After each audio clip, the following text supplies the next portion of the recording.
Good morning, everyone. Welcome back to the Prospero.Ai stock market live stream.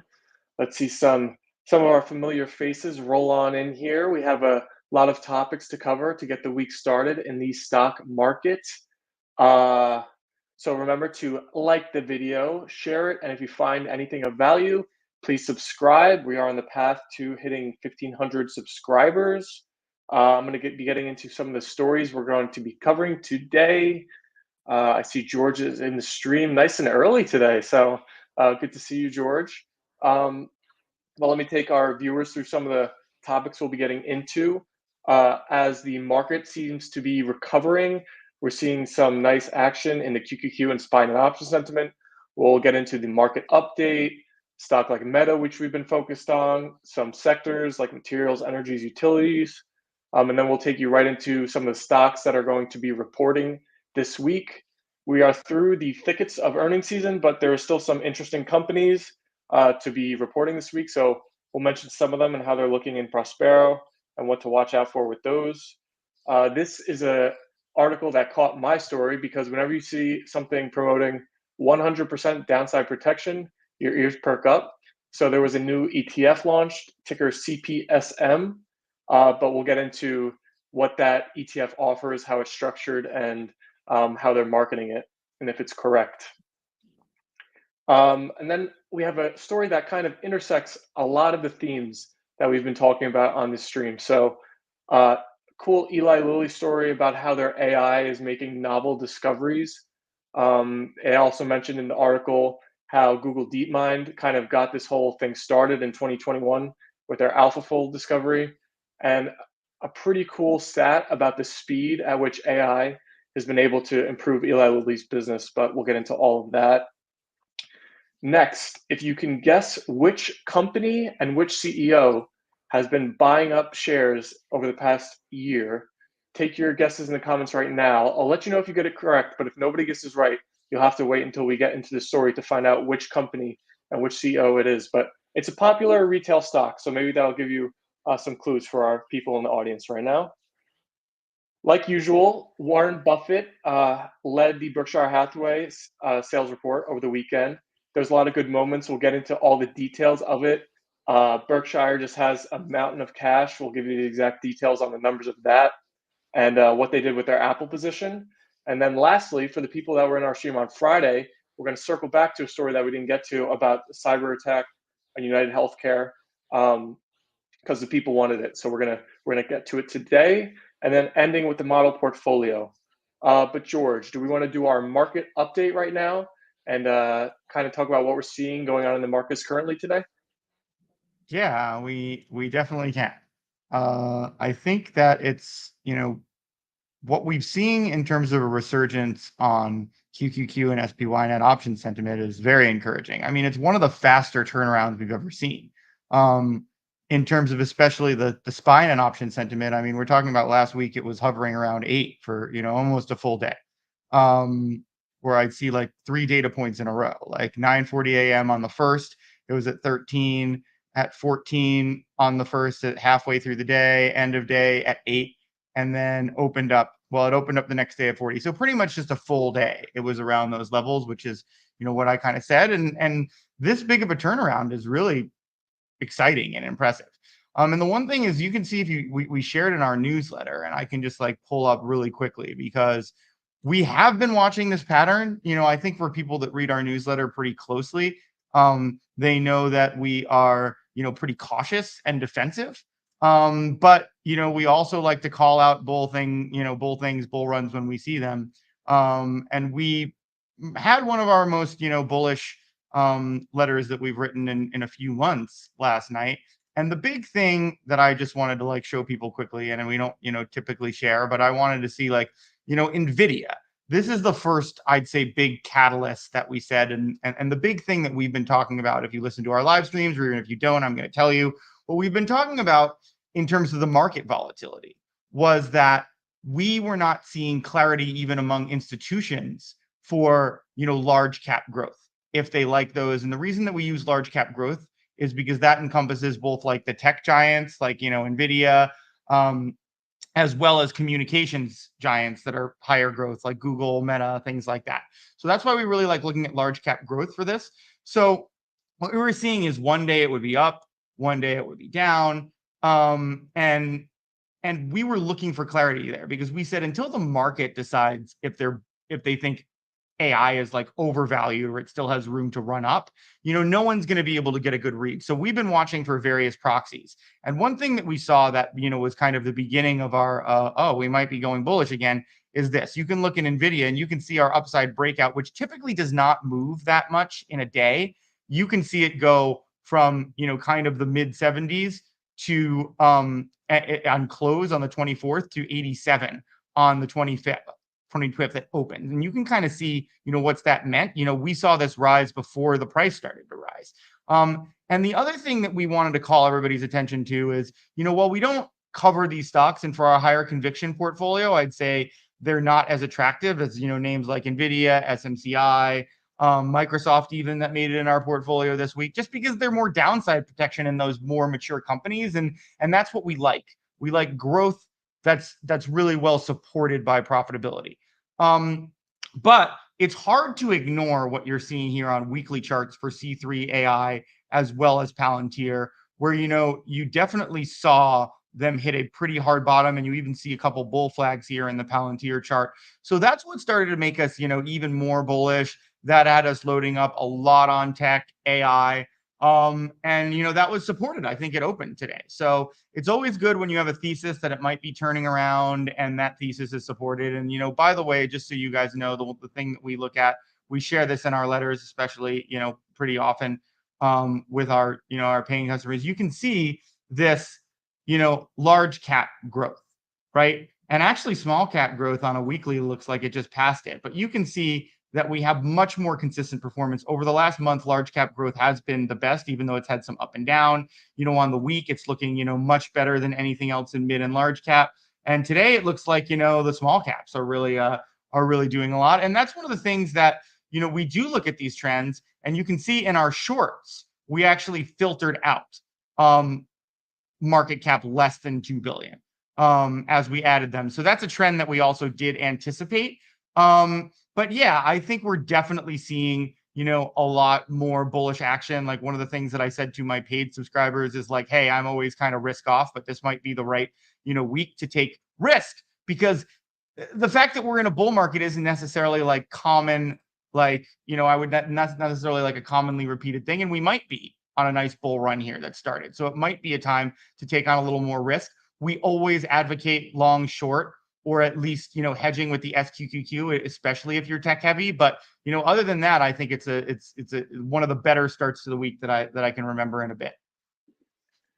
So as you highlighted the new momentum and strength we're seeing in tech and AI, I wanted to update, your view on Meta, and then also sectors like materials, energy, and utilities.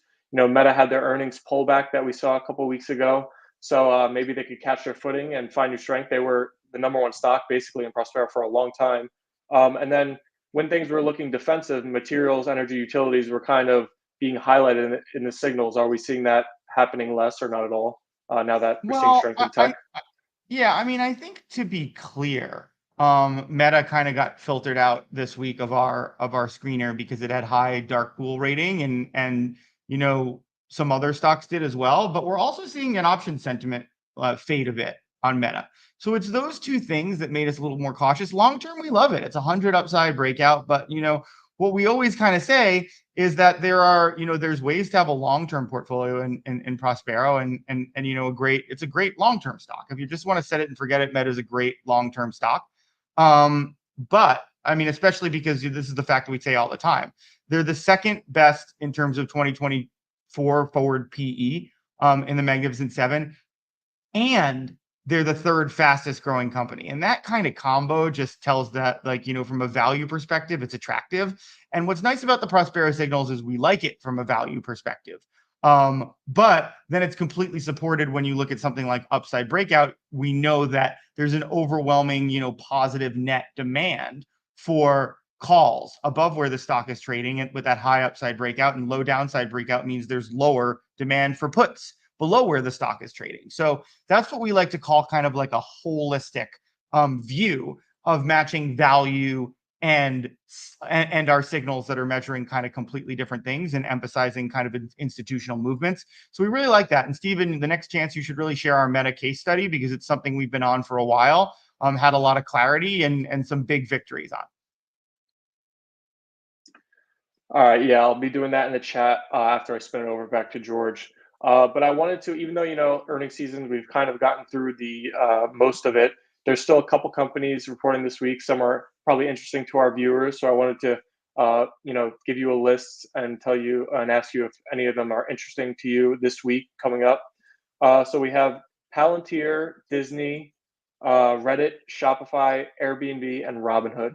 And so I skimmed through them in Prospero, and just like off the top, I think Palantir and Robinhood looked like they had the best signals when I looked before. But what are you thinking about any of those companies in particular? I think Palantir, obviously, you mentioned before, so maybe that's one that you find interesting going into this week. Well, you missed the best one. You missed Mercado Libre. Oh yeah, And yeah. yeah. So Mercado Libre not only is like one of our, one of our best, certainly in consumer cyclical stocks. I mean, I think it's nice because you're talking about, when you talk about Mercado Libre, you're talking about like, the Latin American Amazon. And what's nice about that is they're also pretty forward thinking. They do a lot of stuff in the blockchain, like BLOK, diversified blockchain, the ETF that I always recommend for blockchain exposure versus cryptocurrency, because we like the blockchain versus individual cryptocurrency risk. That's in there, and you actually can see, if you go into the app, you can see a really cool net option sentiment trend where it was around, it was volatile, it was around 26 midday, at open on April 26th, and then it shot up and stabilized before the stock price went up. And that's just huge when you see a pattern like that. And it's one of the things that we always say to our users, like, hey, if you see these kinds of patterns, call them out to us, because we can't always be on top of them when a company stabilizes. Granted, we did in our trading portfolio notice that, added Mercado Libre. We added Mercado Libre today to our higher conviction investing portfolio. So we have been on top of it a bit. And then, yeah, Palantir is an exciting name. We definitely saw, demand, net option sentiment rising. So yeah, I think that, that's a very interesting, group. Robinhood, I mean, we just saw an SEC, Wells, I think it's a Wells report, something like that. It basically is saying that there's impending legislation coming from the SEC on Robinhood, and this is not surprising. Robinhood is always kind of like skirting the rules. Granted, it is for their crypto unit, but if the SEC like finds you in violation of something, like that impacts all of your businesses. So, I think that's worth watching. We do like Palantir. We think SoFi is an interesting recovery play. Obviously, a big winner if there are troubles with Robinhood could be SoFi. But yeah, I think Palantir is a high risk one because everybody's expecting like big earnings growth. Because they're a very hot AI name, and we talk about them, obviously Palantir, C3 AI as the best like kind of pure AI plays. But at the same time, like we're saying, the problem with things like that, and we kind of saw it a little bit with SMCI when they had their earnings, is like when you're growing this much and you're like a less mature company than say an Nvidia, expectations can be sky high, and if you don't meet them even a little bit, it could mean trouble owning through earnings. So I think, I'd love to see what happens with Palantir. I think I might hold one of my two trading portfolio positions in Palantir through earnings. But yeah, I think that that's definitely something that if you're looking to like, ride this like next potential bull wave in AI, buying Palantir, knowing there might be some risks to it, especially with the behavior leading into earnings. But there could be some massive upside as well. So I think that that's definitely an interesting name, and it's never a bad idea to maybe buy some Palantir and maybe hedge a little bit by buying some out of the money puts as well. I always like to do that with my position, or you can just sell some puts, out of the money puts, and that's a really good thing because you say, hey, it might have a bit of an earnings hit, but I think that, basically if it does have a bit of an earnings hit, it'll go down, and my puts get executed, and I'll just basically be paid to buy the stock when it goes down a little bit. Granted, we always say we don't recommend options trading for people that aren't experienced with it, but we also like to offer risk controlled ways to get exposure to some of these ideas. So you mentioned SoFi with the Robinhood update that we got on their business, and I actually alluded to it in the beginning of the stream. We got no guesses, but Anthony Noto was the CEO who's been buying up his company's shares over the past 12 months, and he just bought 28,000 more, bringing the total to over 200,000 in the past 12 months. So if there's any new viewers in here, can you talk about your view and the bullishness that you see when there's insider CEO buying of a stock? And maybe SoFi a little bit more in depth then. But yeah, you're gonna find that case study, Stephen? Yeah, I'm looking for it right now. So I think that the big thing with that kind of thing, when you look at, obviously it's a bull signal when a CEO buys. But you kind of have to look at the complete picture. And SoFi has been bleeding a little bit. And if you have a dedicated CEO, which I believe he is, like, sometimes what ends up happening is he buys it just to signal that he has confidence, even though the market might not. So you never really know what the signaling is on that. I mean, it is better. Like, obviously, if he thought that the company was going to, go bankrupt, he wouldn't be buying those shares. So there is, like, there's a give and take there. But I don't think anyone was really ever saying SoFi was at risk of bankruptcy. So I think that you definitely have that there. But yeah, I mean, I think it's been beat up a lot. I think it's a really good.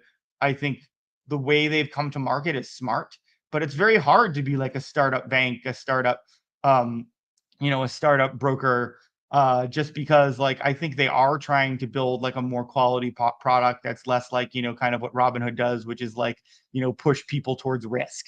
And it's harder to start out like that. It's harder to start out without like the marketing that makes everybody, kind of, get very excited. But I think that they have a solid business. I do think that there's reasons to be bullish. And I always do like when a CEO puts their money where their mouth is, even if he is just trying to change the narrative on the worries around the stock. I'm gonna find it. Don't worry. I'm still looking. I know it's one of our blogs. I'm gonna get it for us the next Yeah, it's one of time the first ones. we Don't speak. don't worry. You don't need to stress. Just focus on the questions if it's going to be that difficult. um, okay. So this is a story that when I read it, my ears perked up because I said, how could this possibly be true? So a Calamos ETF promises 100% downside protection. Its ticker is CPSM. So this ETF has three options positions in their structure of their portfolio. They have deep in the money calls, they have at the money puts, and they have out of the money calls. So when I was reading the article further, the catch of it was if investors only get the protection that they're guaranteeing if they bought it on the first day of the launch. Otherwise, it doesn't work out perfectly the way it's structured. Um, None of this sounds really legit to me. I don't know. Maybe you could explain it and kind of like, should investors stay away from the CPSM ticker? What do you think? Oh, I mean, there are two huge red flags right off the bat. I think when you're talking about red flags, like, anything that's promising zero losses is just absolutely insane. There's risk to any positions, especially options positions. Now, deep in the money calls, like, obviously there's something there, but I mean, it's just like you could easily lose 50% on a deep in the money call if the stock is going down. So it's just like, I don't know what the zero losses thing is at all. Like that, there's no such thing as zero losses. The only way you can insulate from losses if it's got some kind of like insurance on it, which I doubt they are, because that insurance would definitely, like, cut into the profits. But and I'm sure they'd have to disclose that, especially ETFs are very well are very well just like, you have to make a bunch of disclosures for them. You have to go through a whole regulatory process. But Yeah, I mean, the other thing is like saying you have to get in on the beginning. Like any like rushed sales process is super concerning. Like I'm not even sure how they get away with that with the SEC, but that is the nice thing about ETFs is versus, other kinds of registration. It's not necessarily as bad.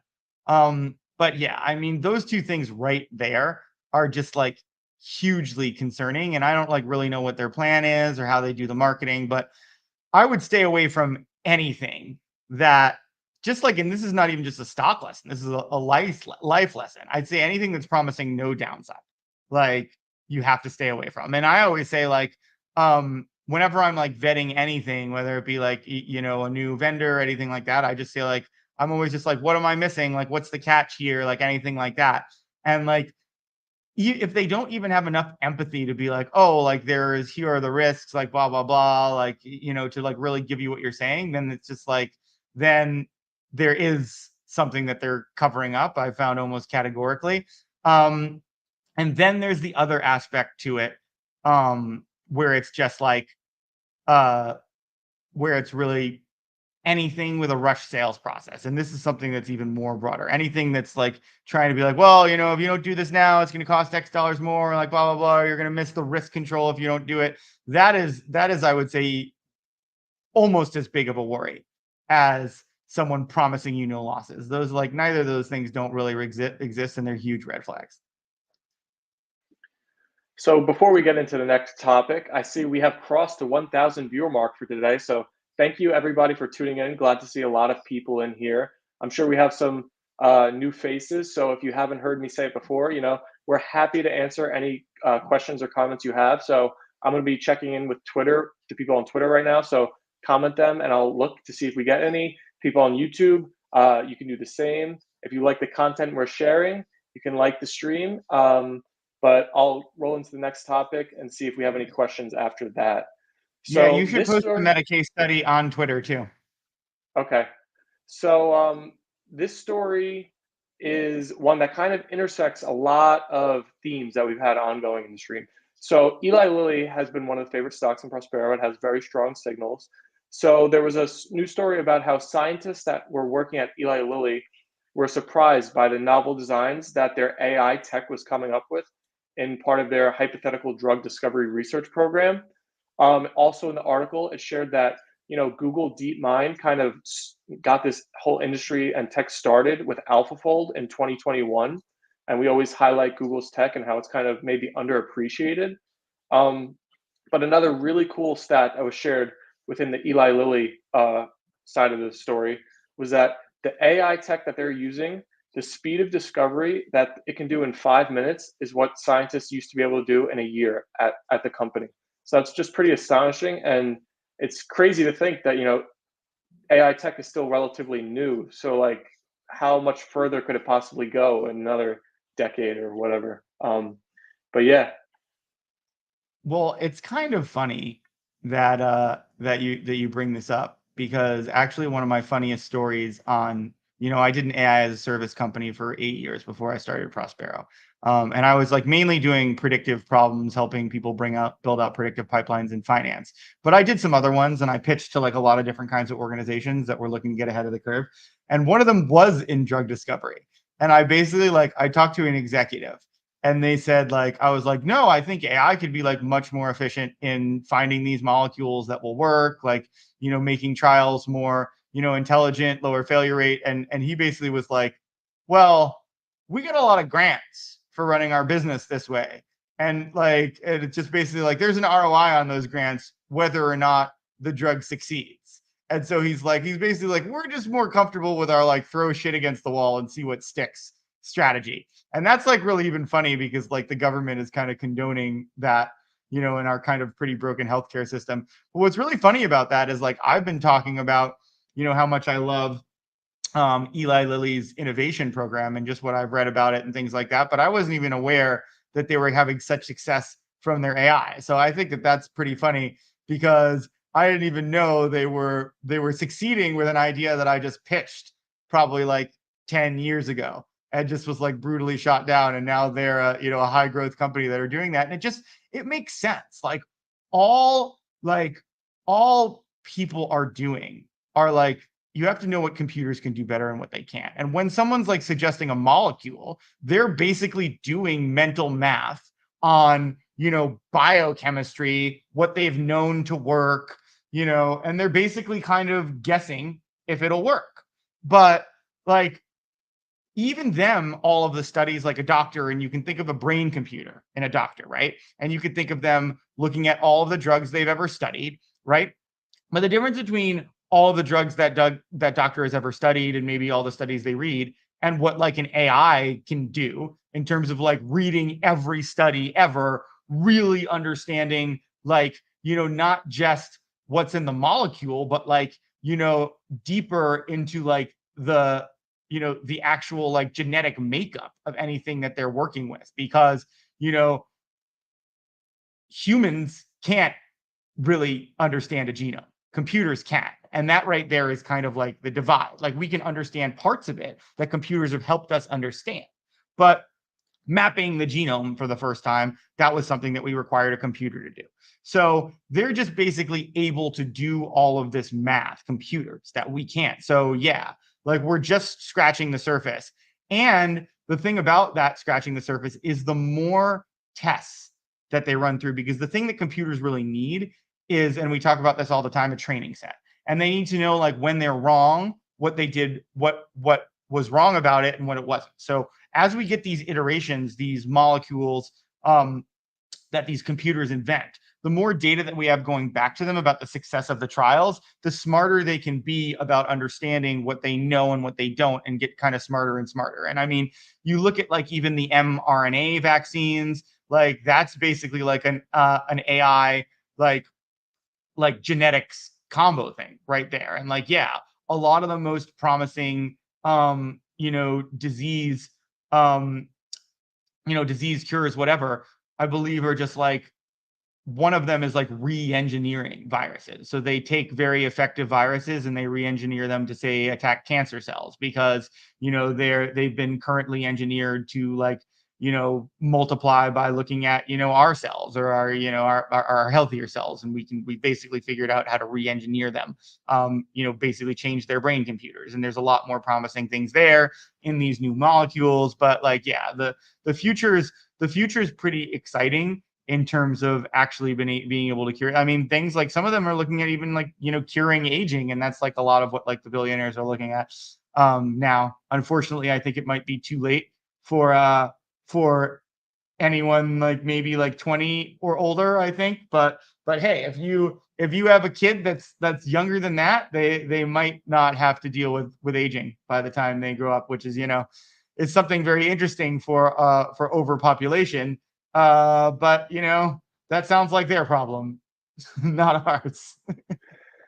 And so from Google's side of the story, like if they had tech that was that advanced back in 2021, how come, you know, the market isn't rewarding them? I don't really see any like products or like them acting on that kind of tech. Like what are they doing with the tech? Are they just like I don't know, it doesn't seem like they're making products with it or offering services with it. Maybe they are and I'm just not aware, but maybe you could I shed mean, some light I on that. think Google is just not the best product company. I think that's they're more scientific, right? And they have the science. I mean, even just look at like Gemini, right? Like how quickly they released something after like Microsoft did, or after OpenAI, after that became a bigger thing. But like, yeah, we tell this story all the time. The transformer, the underlying technology of these LLMs that power these you know chat GPT and everything else, that was invented at Google, right? And they didn't do anything with it, and they actually just like kind of let it go, because OpenAI is like a coalition of Google engineers, lots of others. So like that tells you right there like how bad they are. They couldn't even identify a good like product seed when they invented it themselves. Like, and they have all this potential. They have like, deep mind, they have that technology. So, it's there, but they're just not that great at productizing things. And, I don't know. I mean, that's what happens when you basically have this core technology like search that's just like so good, you don't need to invent anything else. And I think that that's kind of a big problem, because even if you look at cloud, right? Even when they're there, like they had this internal database called Dremel that actually became that they had probably for like 10 years on their own that actually became BigQuery. And that was one of the big things that started to get a lot of people on cloud, Google Cloud. And like they could have hammered that a lot more, but they didn't. And before long, Amazon had Redshift, which is a very similar product, but they basically like figured out what Google was doing, made a product, copied them. And, even when Google had something that good and could have been like that could have been a huge advantage in just like grabbing market share, they didn't do it. And so that's the thing. Even when Google's products are there, they don't necessarily know how to do anything with them. But that's why it's just like, that's why they can become a value, right? They're the cheapest stock in the Magnificent Seven, and they have huge potential in AI. And that's one of the reasons that we talk about them and we like them longer term.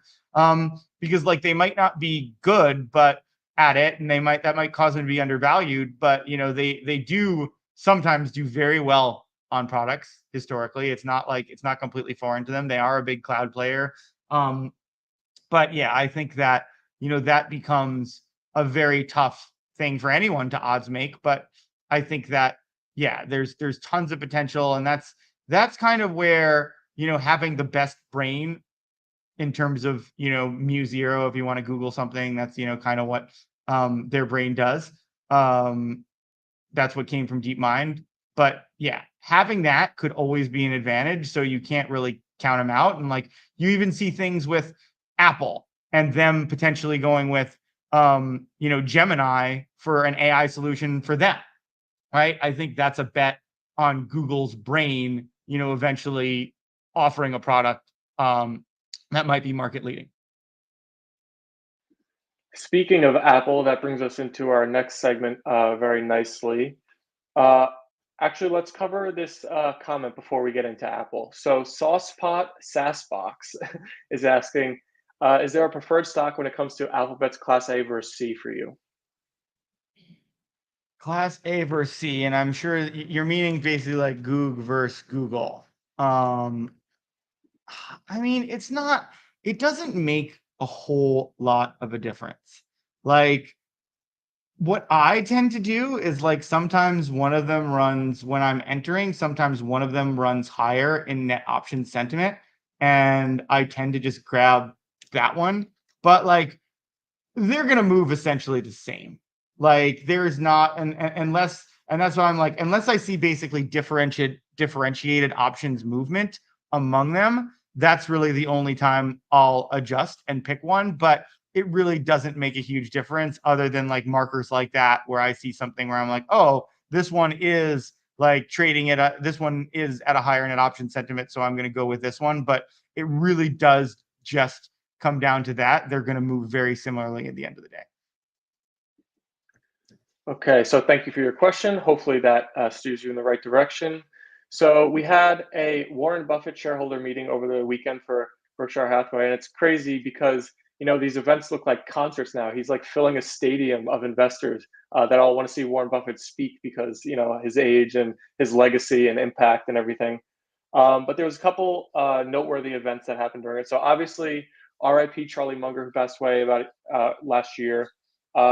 Warren Buffett went to turn the meeting over to his soon-to-be successor, Greg Abel, or not soon-to-be, hopefully, but successor, Greg Abel, who's, by the way, he's 61, so it's pretty Yeah, old. I was like, I was gonna be like how we always joke that like that Munger was like the oldest protege that we've ever seen, and it's just like, yeah, I guess you got to be like, I imagine to get along with Warren Buffett and like hang out with him, you got to be kind of like, you know, pretty old. Like Old, just because he's like yeah. so conservative, I can only imagine like some young person around him just like energized and like excited and him just being annoyed by that person, I'm sure. Yeah. Um, yeah, but anyway, so he went to turn the meeting over and he was like, oh, okay, now Charlie. And he caught himself immediately. So it was kind of Oh, just a nice little moment that everybody kind of reacted to. But he gave yeah. some up to date information on their Apple position, which we've talked about before. It's about 50% or was about 50% of their portfolio. So he cut it by 13%. And they're because of that, their cash pile is now the largest ever. It's over $189 billion. So, uh, what do you make of Berkshire holding on to that much cash? Are they prepping for? They seem to not like anything in the market. They don't see much opportunity if they're holding onto that much cash. Am I correct in thinking that? Yeah, I mean, I think it's hard because Berkshire, like at their core, like they want to see attractive valuations, right? And I think when we look at this and we talk about it, like what we're the only like longs that we're really excited about are like AI related longs. And then, actually I skipped this answer. Like utilities has been doing very well, but like energy seems to be fading, materials seem to be fading. So we have like CEG has been a big gainer for us, a utilities pick. Just check it out. But yeah, I think that Buffett's not going to like a market like this. Um, Mostly because he's just like, we have this AI, like kind of like overvaluation thing. And like one of the famous stories that I talk about with Buffett is that um, he was actually offered discounted shares by Jeff Bezos on Amazon. And he was just basically like, I like your business, Jeff, but your growth multiples that you're forecasting are crazy. Like, I can't own this. And so he was wrong, like pretty famously. And he'll say that, like, that was his biggest oversights. And at that time, he said, you don't invest in tech. He said, you don't invest in tech because you don't know how much of the growth is built into the stock price. And so a lot of that is this, right? I'm not really like very interested in anything long right now, other than like, attractive, like sector-based plays, like I said, CEG. Like the only thing over the next year that I'm really confident about are like kind of AI related stocks. So I can see how that would be disjoint for Buffett, where he's just basically like looking at this and is like, well, I think these companies are like good and they have growth potential, but I don't appreciate the growth multiples on that. And that's why he's attracted to something like Apple, because like Apple had excellent growth multiples, but was a hardware company at the end of the day, and was had multiples like closer to a hardware company, even though they like constantly came out with new ideas and things like that. So I think that what we've talked about is if Buffett was going to sell Apple, that he would have to do it slowly. And we kind of see that happening. And I do think, he does like growth, right? And it's not necessarily a great value stock where it's trading and kind of the fact that their sales, especially on their core products, are going down. So he wouldn't sell all of Apple at once, but he's clearly souring on that. And I think, basically what I'm saying on a larger thing, I think he's souring on the fact that like, the market seems to only get excited about these high growth AI tech things right now. And that's not really his wheelhouse. That's not really his comfort zone. So we got a question. Do you think Warren Buffett is the best investor of all time? So I think this is one of the things that we talk about a lot. I think if you're talking about um like holistically his hit rate, his approach, like everything, yes, I think so. Yes. But like one of the things that we also talk about is the fact that he's like so influential as a value investor that he basically helps run the companies, right? So he's part investor, part like, manager of these companies. So I think that uh in that respect, he's just like a powerhouse, like, and I think the easiest thing is to say, like, would I rather co-invest with Buffett than anyone else, especially right as he's entering a position? Yes, I think that's the safest way to go. But, in terms of the best investors, it's like it's hard not to say Robert Mercer and Jim Simons, who started Renaissance Technologies. I mean, their returns are just insane. They're not even taking other people's money to manage anymore. Um, but the reason that I say like it's probably Buffett. Like, I mean, they're much more hands off and they're much more like data driven and they do incredibly well. But that's what I say. That's like it's so mysterious. It's even hard to say that I would want to co-invest with them. But in terms of their like returns and their success and like the mystique around them, that's really the only ones I can mention. But I mean, I think it's a fair point to say either of the like either Buffett or the Renaissance team are the best. So continuing on Apple a little bit here, uh, we posted a short video from our last stream about how their share buybacks are actually a bad sign because it's showing that they don't have ideas to invest in versus just buying back their stock. We got some comments on that video that I thought were an interesting, thought experiment, and you can, kind of riff on that. But the comment we got was kind of saying like it's unfair of markets and the way our system is set up to require companies to grow exponentially forever. Um, what do you make of that idea, and do you think that's kind of true? Um, that's kind of funny. Uh, just because, what's the best way to put this? Uh, it just is what it is, right? This is how these companies are graded. Like, I think where it really is problematic is when you look at like healthcare companies, right? And like what they had with like pre-existing conditions where it's just like, yeah, if they're expected to get more and more and more and more profits, right? What happens? How do you eke out more profit? You basically like cut out your loss centers, so people that are sick, right? And that's where like having private companies gets really rough because those two things are at odds, growing profits and the other thing. But you know, I think that's the best way to say it. Like certain things shouldn't be private companies because they shouldn't be run like that. But like if you're talking about like Apple, you're talking about a company that's just like designed to make like, phones and other like, like yeah, like you should be judged on that, right? If you don't have new ideas, there are companies that are like we just talked about Eli Lilly. Like Eli Lilly is like 3 times more expensive, or I think actually closer to 2 times more expensive than Apple on forward PE. Why? Because they're innovating, right? And I think that's fair. I think it's fair if you're innovating, if you're making new things and people like are anticipating your company to be worth more because they're betting on your innovation. I think that that's fair. And there's nothing stopping Apple from innovating more. Like they could have gotten in early and made an Apple car and basically been Tesla. Why couldn't they do that? Right? They're basically like by the time they were there, they were late and Tesla was already out there. And I think they realized they couldn't compete. They couldn't make something that much better. But like they've been sitting on this cash and buying back. And like, yeah, there's no reason they couldn't um, there's no reason why they couldn't have done cars. There's no reason why they couldn't have moved into something like payments. They just like waited. They had all those phones there already. Like Square shouldn't have a business. Apple should have done that. Everybody like Square runs on iPhones mainly, like Apple and like iPads. Like Apple could have easily made something, and Apple has amazing security, right? So they had everything they needed to roll out that business. They just didn't do it, right? So do I have any sympathy for the fact that they're no longer growing? No. And like sitting on a pile of cash? No, they haven't run their business well. And like, yes, there are businesses that just like I said, things like healthcare companies that I think it's poison to expect them to make more and more money. But we're talking about Apple. They're not like, they don't have people's lives at stake. They should keep innovating and they should keep profiting more and more. And if they can't do that, then that's tough shit for them. And people are going to start valuing them less.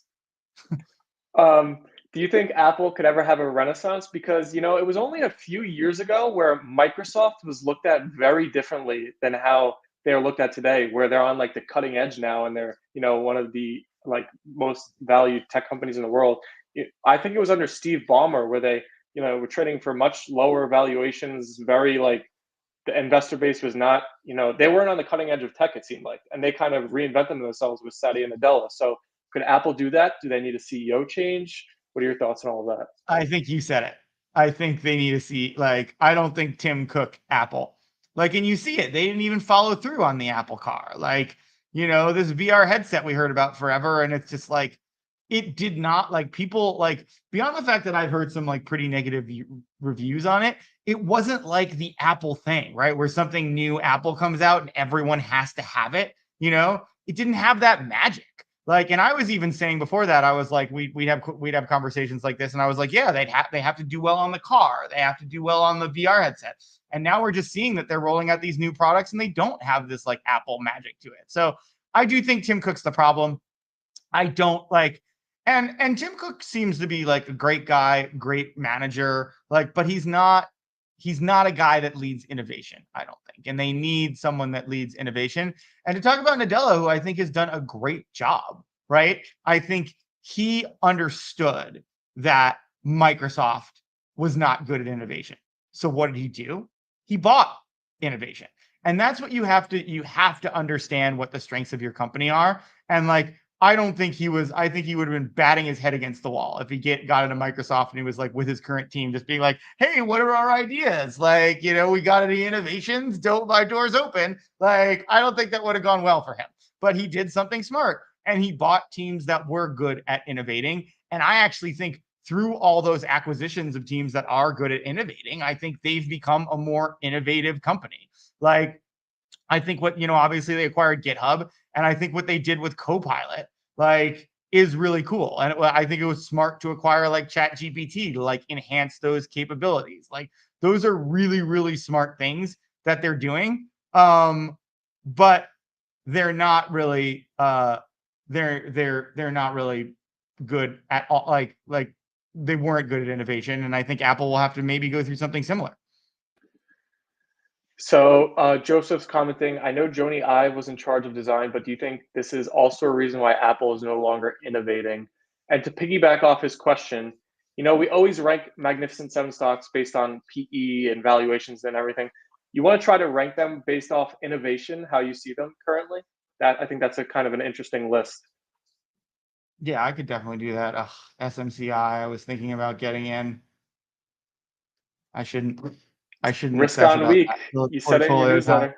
No, no, I know, but it's like net option sentiment started the day down. Um, so like I think Apple was a design powerhouse with Jobs at the top, right? I think like I think Johnny Ives was the one that like ran it, but I think that I think that at the end of the day it was just like a powerhouse design organization, and like it was a team effort. Um all around. All right. Ranking the Magnificent Seven in terms of innovation. Um, I think you got to go Nvidia one, just because they're just like consistent, and like everybody's been coming for them, and like nobody ever seems to catch them. I mean, it's amazing that they keep their market share and they just keep on making better chips than everyone. So we're gonna go with them one. But I will say about this, I'm just doing like internal. Like, one of the things, Microsoft is going to be graded lower because they're acquiring. Like, and I don't know if they have any like I can't even read anything in terms of read into anything about like if they're any good, or they're just going to have to keep acquiring. But that doesn't make them an innovative organization. Anyway, I think you have to put Tesla too, even though like I'm very worried about a lot of things. I'm not worried about their ability to innovate. Um, I think I would put probably um, Amazon 3, just because they're so good at rolling out new products. They're just like so solid, and like they would probably be higher if those other two organizations didn't roll out like Nvidia and Tesla just like consistently like push things forward, whereas Amazon's much more just like moving everything along at like a steady pace. Meta's probably 3, just because I mean all what they're doing with PyTorch, Llama, like everything like that. So they're next. I think Microsoft uh, is probably after that, just because I think they are innovating on top of their like acquisitions. Then Google, like, unfortunately, like they have all of these like great innovations, but I do think they're coasting a little bit in terms of constant innovation. And then Apple is last. I think that was really interesting to hear. Hopefully, our viewers enjoyed that because we always talk about it, but there's never been a clear, defined list, and I think that's very, very interesting to listen to. We have one more topic to get into today, which we promised our viewers that came here and our loyal viewers from last Friday that we'd get to. So we're going to get into this, but if you have any comments before we do our switch over after, feel free to do them now before we do that. But it was a story about a cyber attack of United Healthcare, which we talked about it when it happened, but um, I think we didn't really get into or hear about the actual, real, tangible impacts from it, like how a doctor who has a self practice business using United Healthcare's products, amassed a $15 million backlog and had reduced cash flow of 80% for 6 weeks because of the hack. And UNH said through the course of this year, the hack could cost them $1.6 billion in total. And you've kind of highlighted before about, when there's the bigger prize, hackers and will like go after it more. And I think that's very interesting, like to talk about, and then talk about maybe how United Healthcare investing in cybersecurity going forward, like so they're saying this is going to cost them 1.6 billion. If they were to invest 1.5 billion in cybersecurity, the net is a gain. You know what I'm saying? So like, I think Yeah. that's a real boost for the cybersecurity industry. Yeah, I think that it's like I think one of these things where it's like good to invest in cyber companies is like, yeah, there's going to be more and more of these instances where you see companies have just like massive losses over it, and like, yeah, like I agree. It's not a bad that's not a bad case for a major company to invest $1 billion in cybersecurity, or like a billion more. Because I'm sure UNH was not doing a zero investment. But yeah, I think that it's just it is tough because it's hard to know when you're doing enough. And like, yeah, when you have like a big prize like that, like the bottom line is, and I'm sure some people look at it like this, like sometimes if you have like a class of hackers that are trying to get in, it's very hard to stop them at all.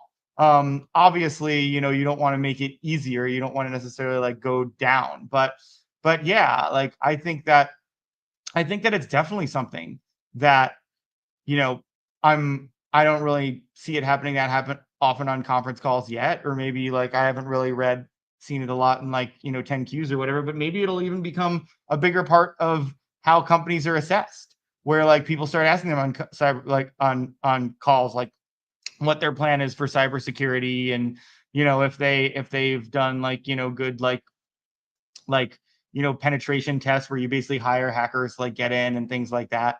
But yeah, I mean, I think it's going to become a bigger and bigger part of the conversation, and it's something that obviously I think people need to plan around. Do you think it's a legitimate like black swan scenario? Because I'm thinking about it now. Like, I don't know which company.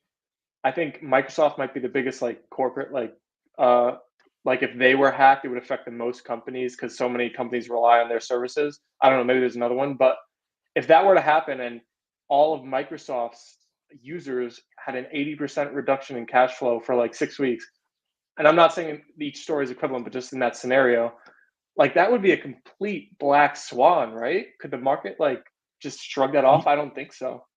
No, I mean it's different, right? Because like Microsoft does like individual, like part of that was just because like the chaos and the billing systems around that. But I guess Microsoft customers um, could have that like interfere with their billing, but I don't really know like what billing systems are necessarily used on Microsoft.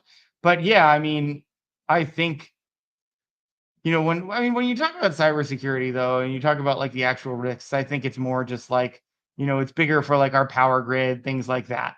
That like those are the things that would have like the real black swan events, because I think like at the end of the day, these like corporations, anything like that, if we're losing like some billing access here or there, like I definitely think like, especially if it affected everyday people in a way that like the economy couldn't function, I think um the government would probably step in, um, and do something about it. Do you have a favorite cybersecurity company off the top of your head? We got a question again about that, or maybe a group of a couple that you like or would Yeah, think I'm about trying to think investing of in. like I'm trying to think of the big ones. I want to get a live look in. I think CrowdStrike is another big one, right? If you want, I could try to name a few for you. Yeah, I think CrowdStrike is. CrowdStrike, Um, yeah, Zscaler, Cloudflare, um, Datadog, Okta, Palo Alto Networks. yeah. I mean, it looks like by far. Um, uh, I want to look at Cloudflare, but I think by far it's CrowdStrike, and we've been looking at it for a while. Um, Is cybersecurity one of those industries where you wouldn't mind like investing in an ETF to get just broad exposure? Yeah, no, but I mean, I like picking winners if it looks like there's a Yeah. good winner, and I really like how CrowdStrike looks a lot actually. I mean, it's got very high upside, low downside, um, like profitability 60, growth 73. Like, yeah, there's a lot to like about it. So I don't. I'm pretty sure there's like all these companies are around, tens of billions. Maybe there's $100 billion one. Do you think there could be $1 trillion cybersecurity company one day? Definitely. Oh yeah, only a Interesting. matter of time. Um, I don't know which one is going to be the first one. Yeah, a lot of these are like Palo Alto's around like 100 million. I mean, I think probably within 5 years we're gonna have one of these things um be a $1 trillion market cap. That's a pretty cool statement. That's gonna be fun to watch over the coming 5 years. Hopefully, we'll be streaming them still.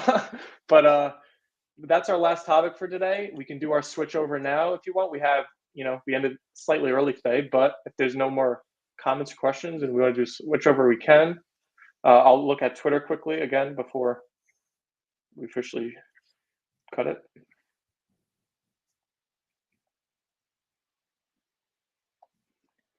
I'm just seeing a lot of hype on Twitter. Let's go, boys. Let's go. Awesome.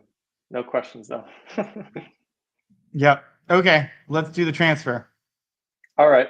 I'll stick here with the For those chat. that We'll don't see. know, I'm gonna update our model. I'm gonna update first our like higher conviction portfolio, and then our model portfolio, which is our trading portfolio. That's like, the model, the investing portfolio tends to have about like 5 to 20 names at any given time. And the trading portfolio has like closer to like 100 to like 200 names. So yeah, that's obviously very different levels of conviction, but I'm gonna update both for the people that hang out. I'm switching computers though. We'll see you in your laboratory on the other side. All right. Just me in the chat now. Hopefully, you guys enjoyed today's stream. I see we got so many viewers in here. I'm sure there's new people. So comment what you thought of it if it's your first stream. Uh, while George is switching over, I'm going to take a look at the markets and we're going to see if Prospero is still seeing the bullish signals that we were seeing when the stream started today. So checking out the markets, QQQ is up about 2/3%. So is the SPY. Dow only 0.14%. So seeing outperformance in the QQQ and the SPY today versus the Dow. But let's look in Prospero at net option sentiment. For the SPY, currently it's at 46, which is well above the bull level of 40. And, in the very beginning of the stream, George talked about the crazy turnaround. The SPY net option sentiment on May 1st was 8, and now it's all the way up to 46, which is a sharp recovery, very sharp. Market seemed to really like the data that we got on Friday, which is kind of bad news is good news reaction from the market. And the QQQ is at 41 net option sentiment. And on May 1st, it was as low as 22.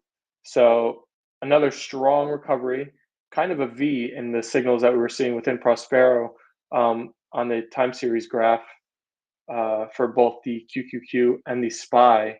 And it's interesting that we're now in the way the signals are looking, where the SPY is again in that option sentiment above the QQQ. I wonder if there's anything to read into that as we get into the model portfolio update. Yeah, I mean, it's one of those things where it's it's definitely like a positive, I think, positive sign overall when more like the levels that they're at, like versus one in relation to the other. I do think like it tends to be worrisome for tech if they're kind of at lower levels than this, but QQQ is even higher than that. It just means that I just think that there might be some people not in the know about it. But yeah, I think that what's most important is they're kind of at more comfortable levels Mm-hmm. in the 40s. I am about to share my screen. I'm just getting some things set up, but whatever. I don't need to worry about that too much, I guess. It is kind of interesting for me to see how positively the markets reacted off of bad data. Oh yeah, did Kind we? of kind of crazy. I thought we were supposed to talk about that. Yeah, we talked just a little bit about the bad news, good news in the beginning, but I don't think I've ever quite seen this sharp of like, how clearly bad data is received like well by the market. It's just, I don't know. Well, I think a lot of people were getting very worried about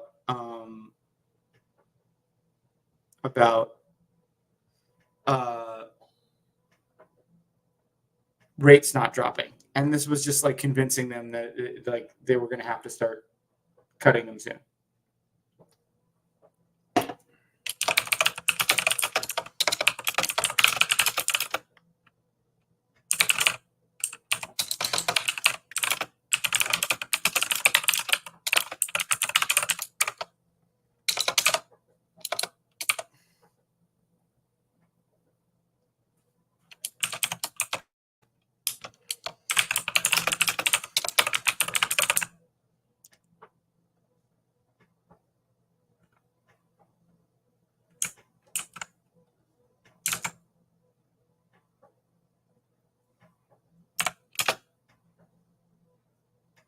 We haven't done one of these in a while.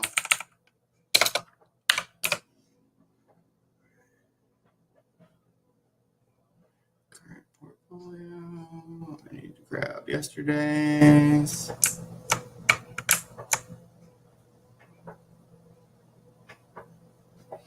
I got to stop by one, so we can't have one of our big marathons, Steven. Yeah, our 2 hour plus streams. Comment if you've ever been on one of those before, if you're a viewer right now. Well, I mean, we can get to 2 hours, but market updates. All right. Well, where's QQQ and SPY net option sentiment at?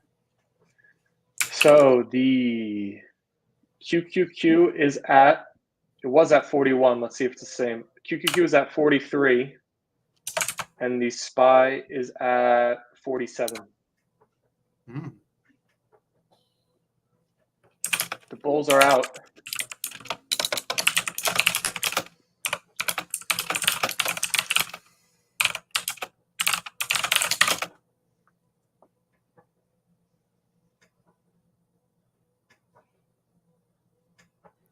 All right. Consumer defensive took a turn. We want to rethink our Costco position. Let's see.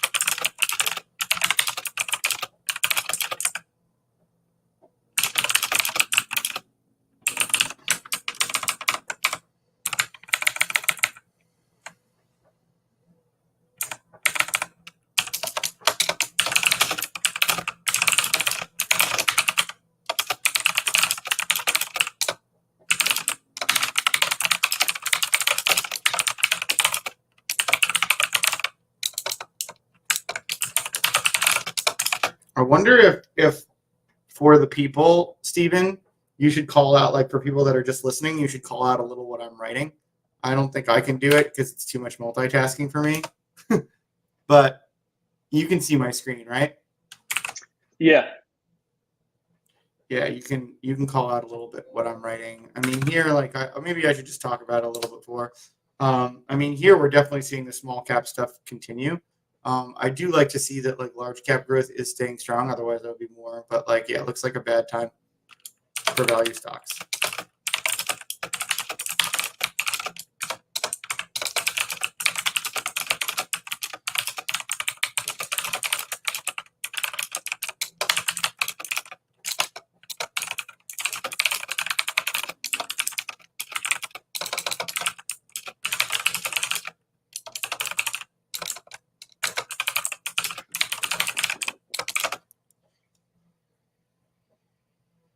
All right.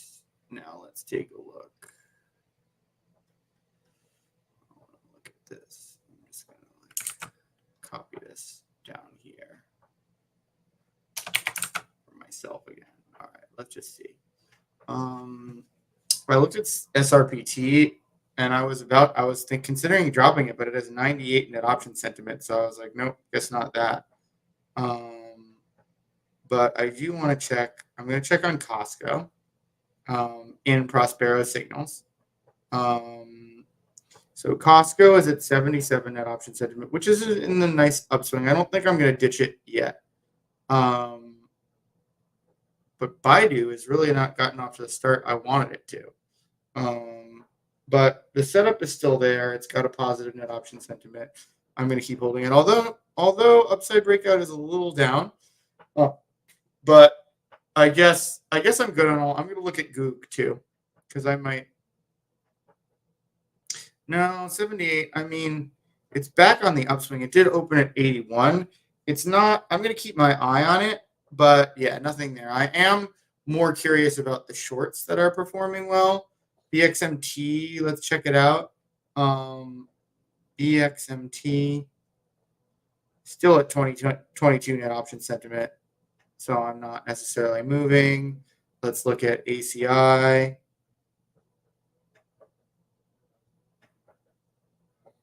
hope that is an AC. No, that's right. I was like, I hope that is an ACL. That still looks like it's in good shape. How about E?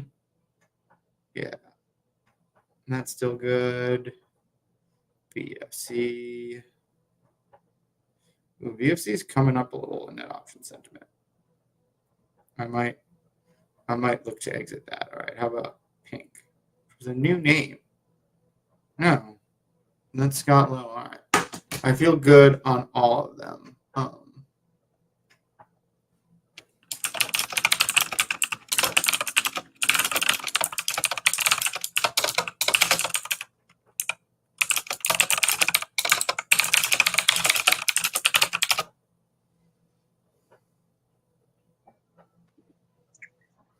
So it seems like it's not going to be a sell in May and go away for Prospero.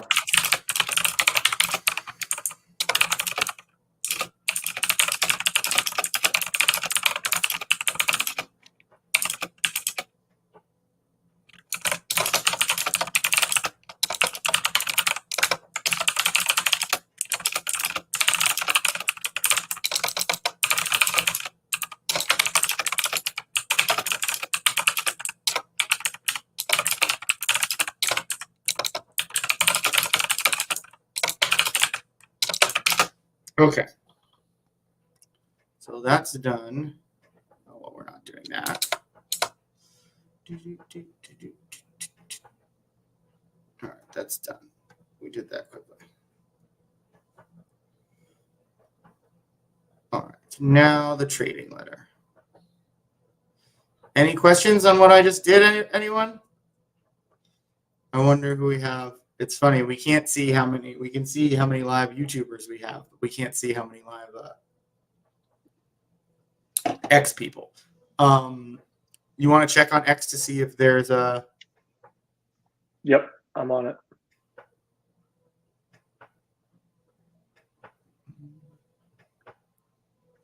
All right, now we are going to...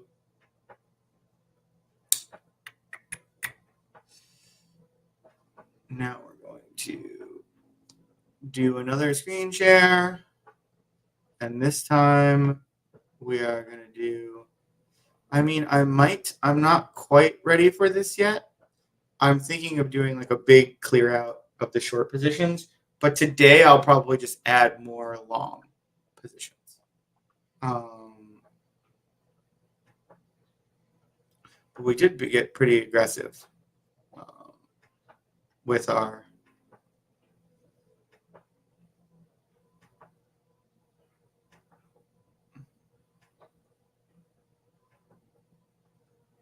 Okay. I'm going to copy this format. Okay. And one thing that we always do on this one is we before we get any of the live numbers, we're going to see what we want to exit. Oh, I can't be right. Oh boy, 33. I don't like that. Maybe we got screwed on some of these. Oh.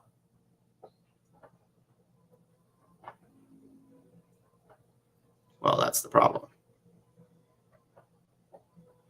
The wrong thing was. Let's just correct this. We got to find out what the close on SLVM was. I'm glad it was that obvious.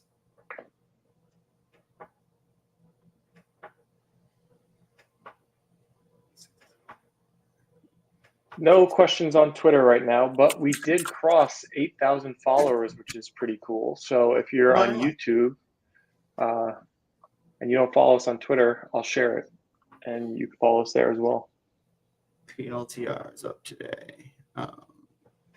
Okay, so that's much better. I was like, no, there's got to be something wrong.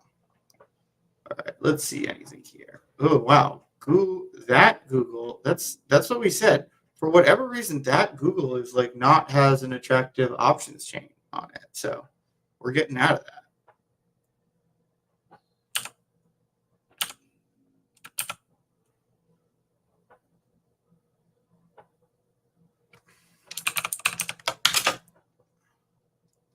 That one's just being all right. CB, no, that's good. It just runs a little lower.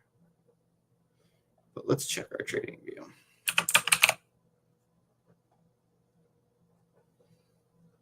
Shouldn't have closed out all those GE positions. That was dumb. All right. We kept one, but we got a little too worried about how everything is developing. Okay, what did we say we were looking at?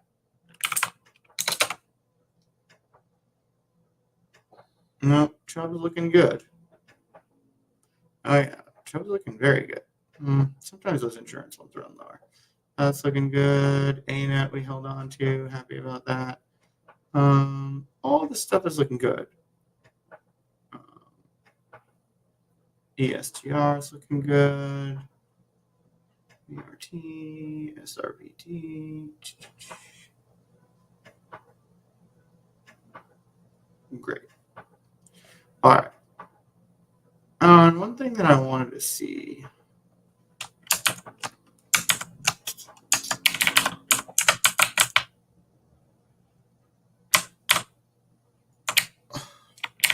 All right, so how many do we have?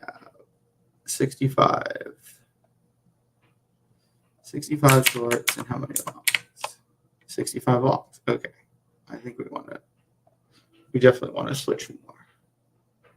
All right. Whoa. Oh, God. Zella does this all the time.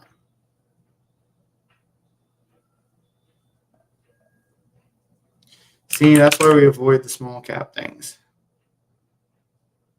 Yeah. I mean,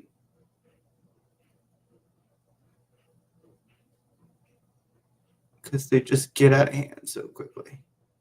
Yeah, we got to get into Zella. It might go on a long run. You know, I knew I shouldn't have added it. But, you know, sometimes that's how we manage the risk. If our longs went poorly, that would have gone poorly too. But I don't think I'm going to be getting into that anytime soon. All right, what about WBX?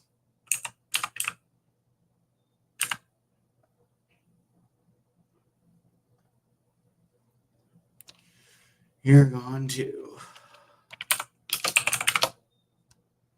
Before you end up like our friend Zella.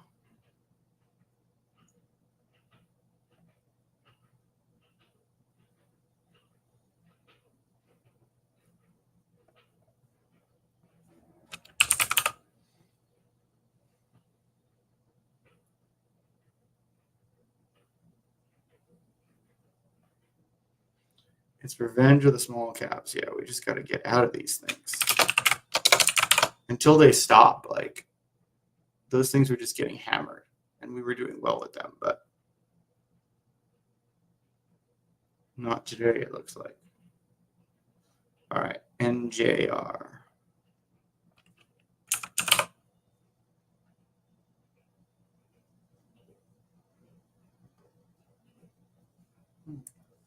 That's going in the right direction.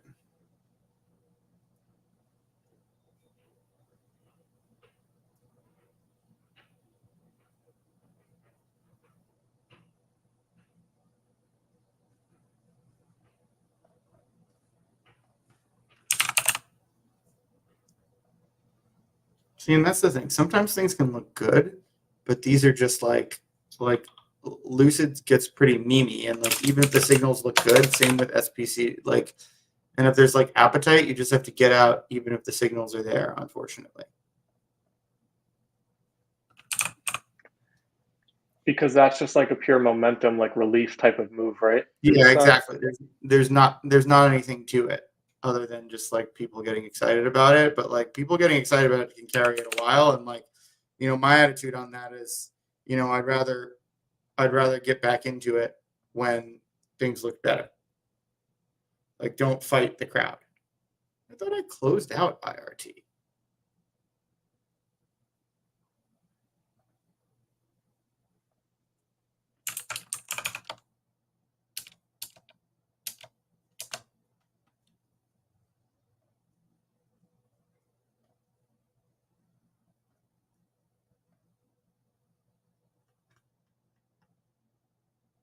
I did.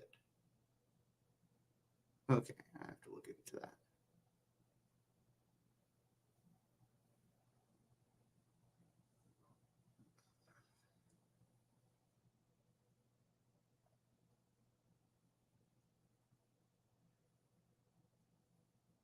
CSGS.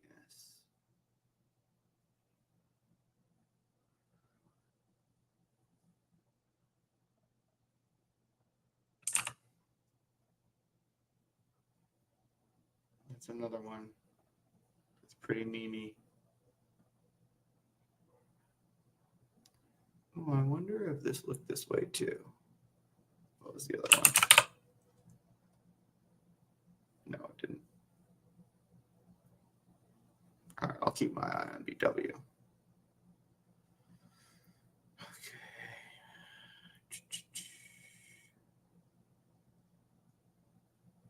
I think there was one more CSGS.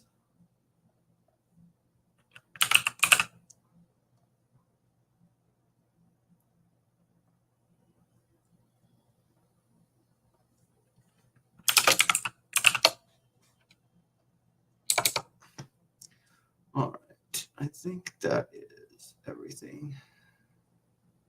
Let's take another quick scan.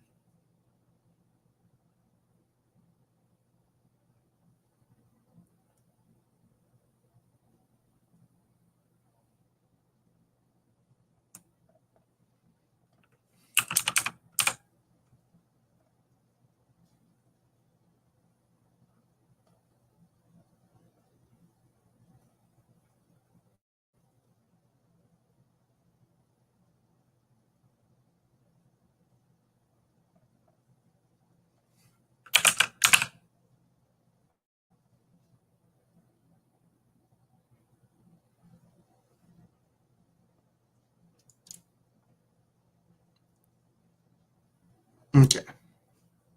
All right, we're done with that. Now we are going to. Can you give me the update on QQQ and SPY. SPY? Yeah. So the QQQ is at 43, and the SPY is at 47.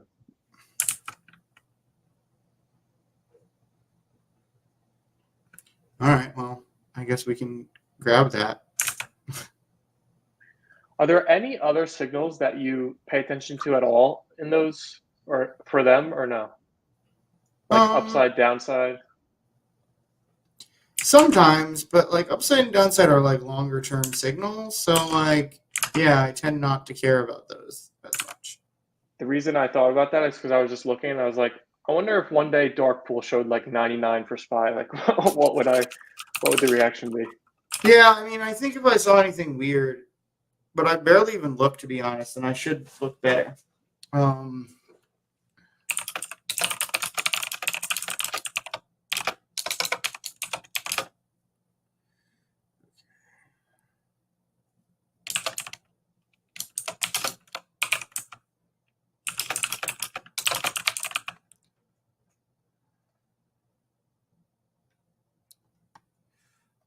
let's get the more.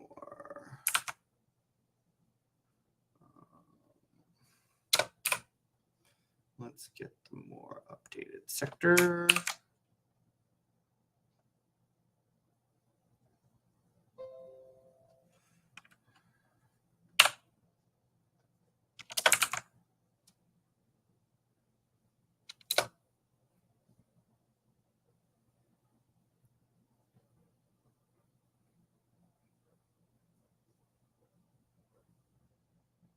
No, I think.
Do I have everything ready? Yeah, that done. Okay. Now we're going to start building the screener.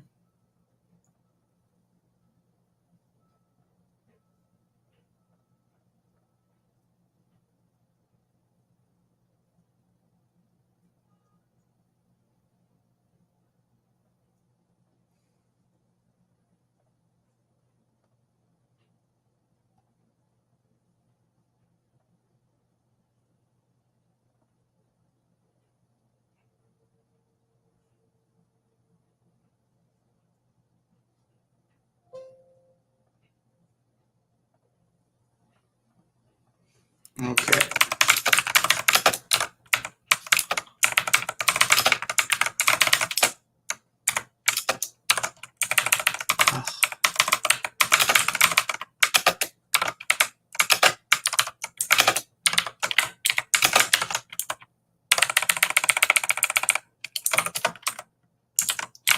Yeah, so for our new people, I'm just basically building the screener here.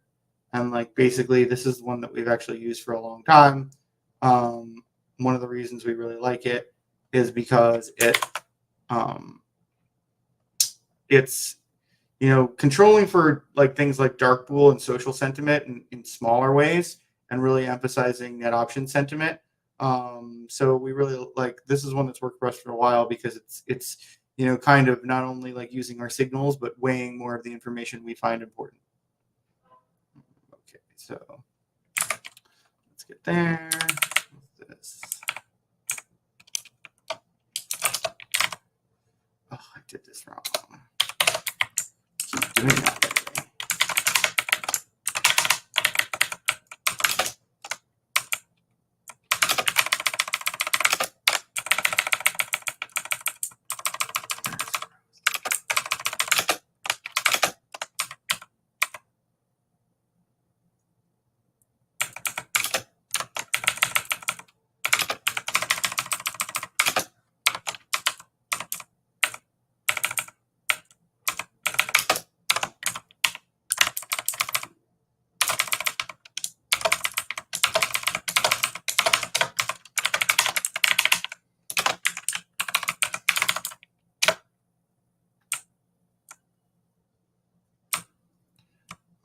things that we want to do.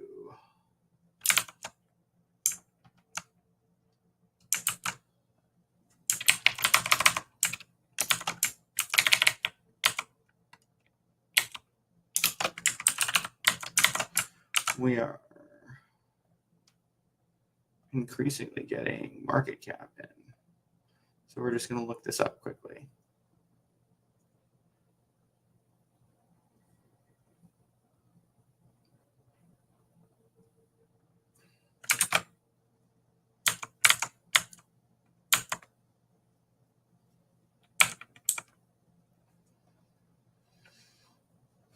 All right, so that should recalc now.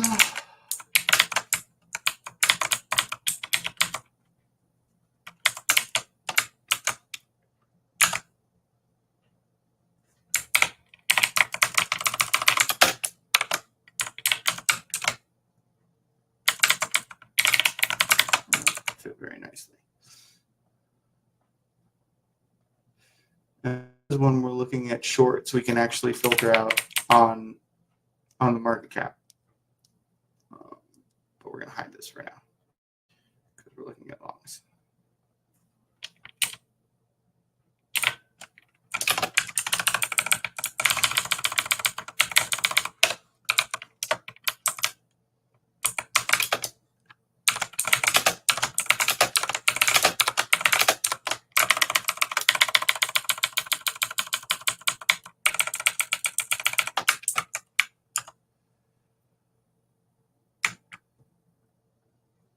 All right, we're going to go here.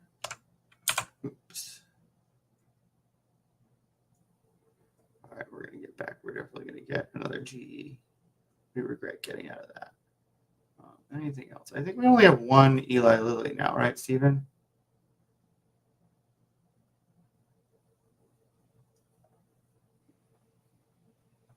Did I lose you, Stephen? Checking on that right now. Let's see.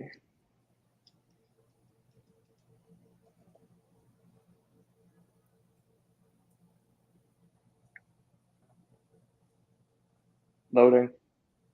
No problem. Let's see what's going on with PanWest.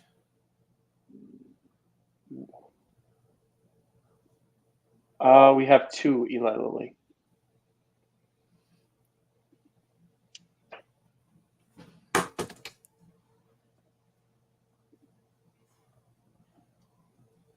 All right, we're not going to do. Do we want to do 3? It's on a nice little run. I don't know actually. Yeah, we'll do it. We're getting bullish here. I think I'm going to do another Taiwan semi too. I think we only have one. I don't want more than one Dell. Okay, we're good on that.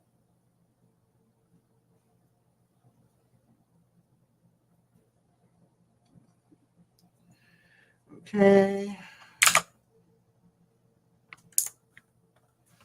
Now we want to do.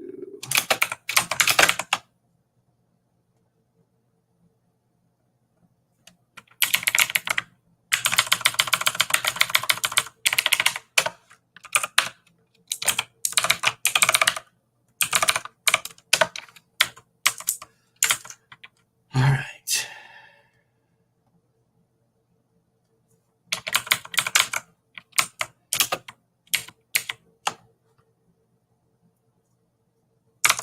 I think we have a lot of these. I don't think we have pink. Who cares?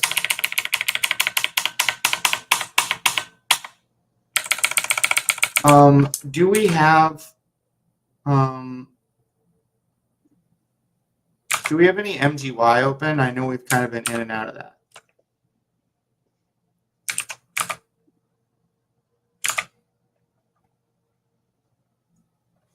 MDY, you said? MGY.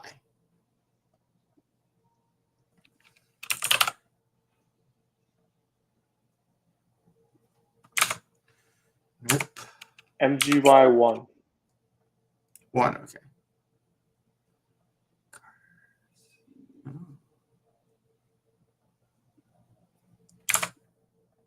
I think we have do we have a CRA?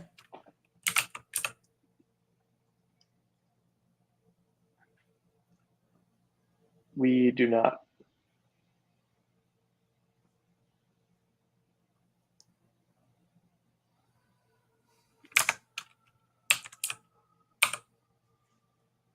How about a WHR? Yes, 1. I don't like where this is heading now. Ooh, wrong color.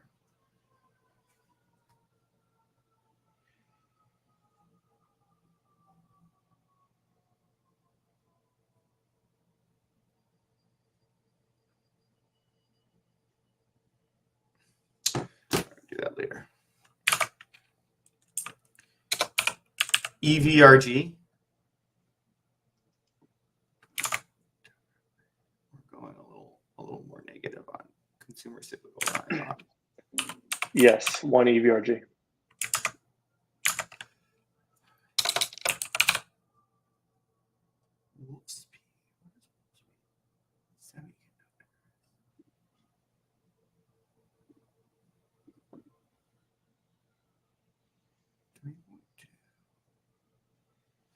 Might be a good hedge for our other ones.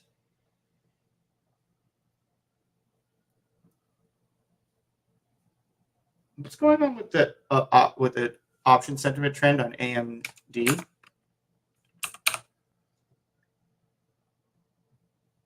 AMD is trending higher. It's at 95, the high of the trend. It looks very similar to the markets where it's kind of having a V in the most recent part of We're the trend. grabbing it. We didn't have it. We're grabbing it.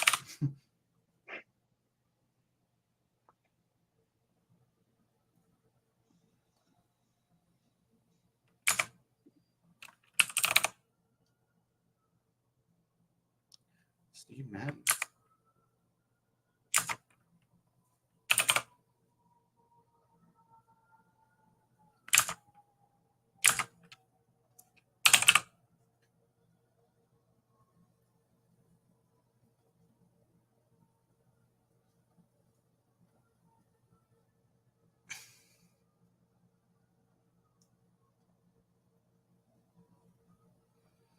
Interesting.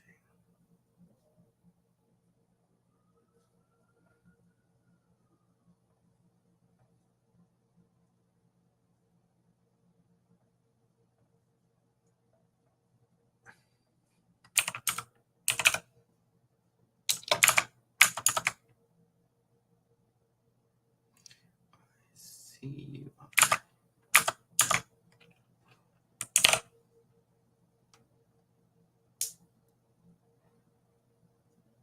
All right. Let's see. All right, I feel good about this. Except we're going to grab one more SMCI.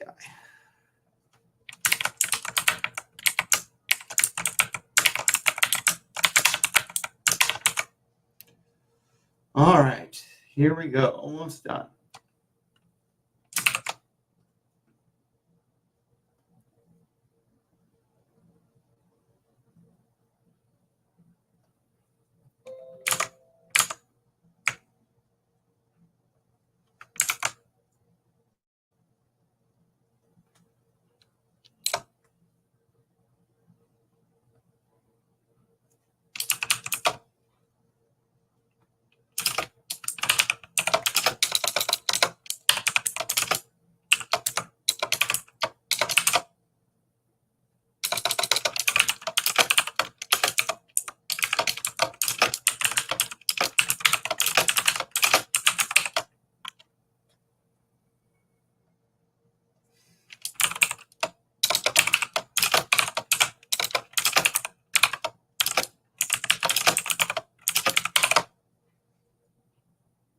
I feel good about that. I just want to take one more look at the short tracker, see if there's anything we're missing.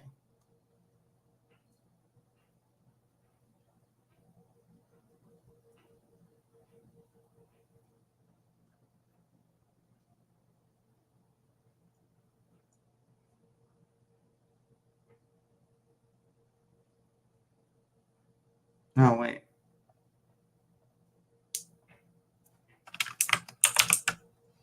Zella looks to be on the move.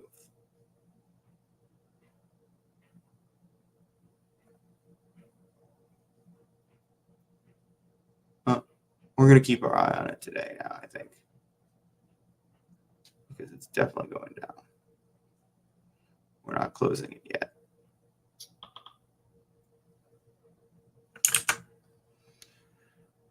Okay.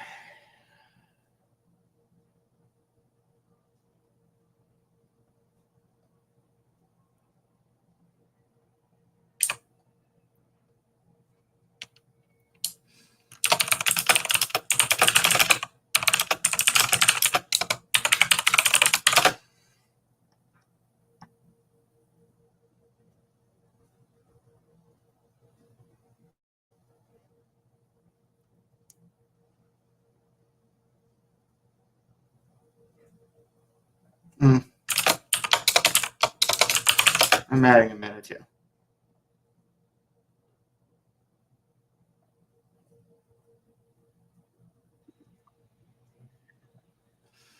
All right. Any other questions? No questions, but one for me before we go. If this week is in the market for people to take a look at SoundHound AI, I would imagine never is. So, do you think that's something people look for this week? SoundHound. I would think it would just, how you mentioned like Lucid could have a recovery off momentum. I feel like with the momentum in AI, maybe it could kind of get something. No, I agree. It's running a little bit net option sentiment. I mean, it's been volatile. I mean, but I wouldn't recommend, like, that's the thing. I wouldn't really recommend that. Like, yeah, very short term type of thing. Yeah, exactly. It's like, it's not, it could run, but it's not, it doesn't make it a sound investment. Mm-hmm. No, I agree. I think, and hopefully there's still a few people here that help. But we'll be back Wednesday, keeping everybody up to date on the stories you need to know to stay up to date on what's going on in the market. But without further ado, we'll see everybody back then. Thank you, George. Thanks, See you everyone. Wednesday.